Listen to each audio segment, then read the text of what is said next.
So before we leave cost, hopefully you have a much firmer grasp and a different understanding of cost than you did before. One of the important things that we can bring this to bear on is the nature of historical or sunk cost. And this is a thing that is very unintuitive for most people. But let's posit a situation where you bought the wrong textbook from the bookstore and they won't let you return it. Should you buy the correct one? And you say, well, look, I've already spent this much money, right? But the key here is whether you stay in the class, drop the class, buy a new textbook, don't buy a new textbook, you're not going to be able to get that back. And so it turns out that there's many situations where a true understanding of cost, that it must involve action, is immensely liberating. So, right, if you go to a movie that you don't like, it turns out, of course, you should be weighing the expected marginal benefit versus the expected marginal cost. Now, before you go into the movie, when you purchase the ticket, you've concluded that you expect the benefit of that movie to be greater than the cost. But now let's imagine that you're 20 minutes in and you say, this is a terrible movie. It's absolutely horrible. And I know the mall or the movie theater has a no refund policy.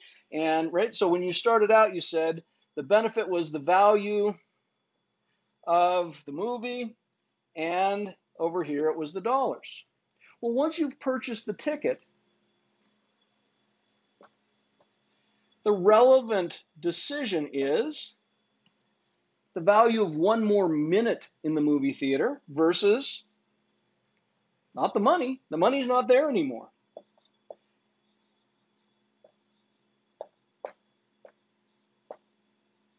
It's the value of one more minute doing something else, leaving, right? And so it turns out that oftentimes people say, oh, but I already spent this amount of time doing this, right? So if you start, I run into this with students. Every so often I get a student who, as a sophomore or a junior decides college, right? Maybe that lecture at the beginning, they say, well, maybe college isn't right for me at this point in time. But they say, Dr. Hill, I've already spent a year doing it. I've spent this year, right? And I say, okay. The question is, what's that year? That year is a historical cost. Whether you stay in college or leave college, you're not getting that year back. Just like if you stay in the movie theater or leave the movie theater, you're not getting your money back. Of course, if they have a refund policy, that's another story. But the big costs are foregone opportunities. And once that ship has sailed, right? The issue is the opportunity cost, not the past or sunk costs. So there's a whole bunch of applications for this that you see all over the place. Now, I suspect you will see this if you look in your life. I hear this with, I'm not married, I don't have kids, but I have, friends who are married, and I've had friends who were in very, very difficult relationships. And they say, oh, this isn't working well. This isn't, right? It's a miserable relationship. But I've already spent 5 years with this person, so I should stick it out. Is that right? The 5 years are irrelevant, in my view. The 5 years, you're not getting those back one way or the other. Now, let's be clear. The information you gained over those 5 years is relevant. And so the way to phrase this is, what I ask those friends is to say, knowing what you know now about this person, would you get into a relationship with them today? And if the answer is yes, stick it out. If the answer is no, then break up, right? Now, that may seem a little harsh and cold with a relationship, but let's think about it with a car. You have a car and it breaks down and you say, well, I've already spent $600 on a new alternator and a head gasket. Head gasket, I'm sure, is more than that. So I better continue repair it or something, right? That's what oftentimes people say. Well, the money that you spent and the things that you've given up that you can't get back, regardless of what your choice is in the present, those are gone permanently. The information you gleaned in the process might be. So, should you repair your car? The question is, would you purchase that car today for the cost of the repair, right? Knowing what you know about this car, would you buy that car today for the cost of the repair? If the answer is yes, then get the car repaired. If the answer is no, don't get it repaired, junk it, right? And so this comes from, now this is a little bit awkward because on the one hand I said, right, that our individuals choosing according to their expected marginal benefit and expected marginal cost is not a normative statement, it's just a positive statement. In other words, we're just saying how the world actually works, not the way it should work, how people function. This is a case where we deviate from that. We actually sort of have some normative prescriptions that say, if you can learn to recognize and to set aside sunk costs, because they're not actually costs, and learn to distinguish the information you've gained in incurring those costs versus the expected benefit, life is oftentimes much better. So if you've ever gone out to eat and ordered a dish you really didn't like, a lot of times what people do is they continue to eat it. Why? Well, because I already spent the money. Well, I mean, you might be budget constrained and you simply say, I don't have the money, but thinking this way can be immensely freeing. You can say, oh, well, it's a bad meal.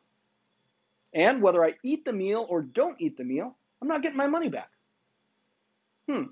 So the question is, right, one more bite versus the benefit of one more bite versus the other things I could be doing. And I have done this. This was immensely liberating. You go to a restaurant, particularly I've done this when I go to ethnic restaurants, ones that I haven't, with food that I don't know the names very well, or I like some of the stuff, but not other of the stuff.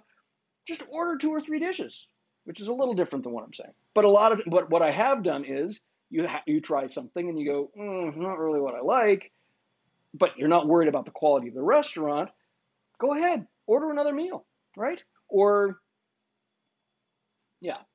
So that's the nature of historical or sunk costs. You will see this logic all over the place. You'll see companies say, well, we've already spent $100 million in research and development on the Boeing 747.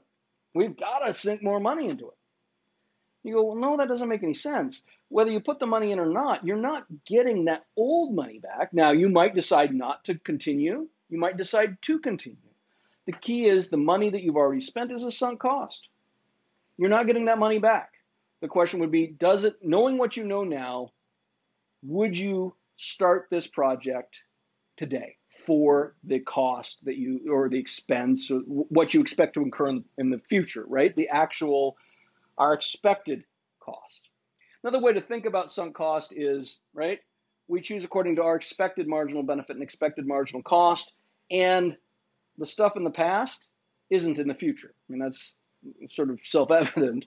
But in other words, that portion, it can't enter on that side. It shouldn't enter on that side. And if you start looking, you'll find a number of areas and a number of ways and a number of applications for that. I mean, you'll see people, I've seen people who are 6 months away from a medical degree, and they say, I have decided I just do not like medicine at all, and I do not want to practice medicine. But I've already spent all this time. Well, that time's irrelevant. You're not getting that back if you become a doctor. You're not getting that if you're not becoming a doctor. The sensible thing to say would be, knowing what you know now, do you want to be a doctor? And if the answer is no, go find something else to do. So there's other applications of that, but I hope you'll find that useful in your life. It's a very applicable, important, helpful tool. It doesn't give you answers. It doesn't tell you whether you should repair the car. It doesn't tell you whether you should continue on in the relationship, but it tells you what belongs in your calculation. And it also can free you up to let go of mistakes that you've made.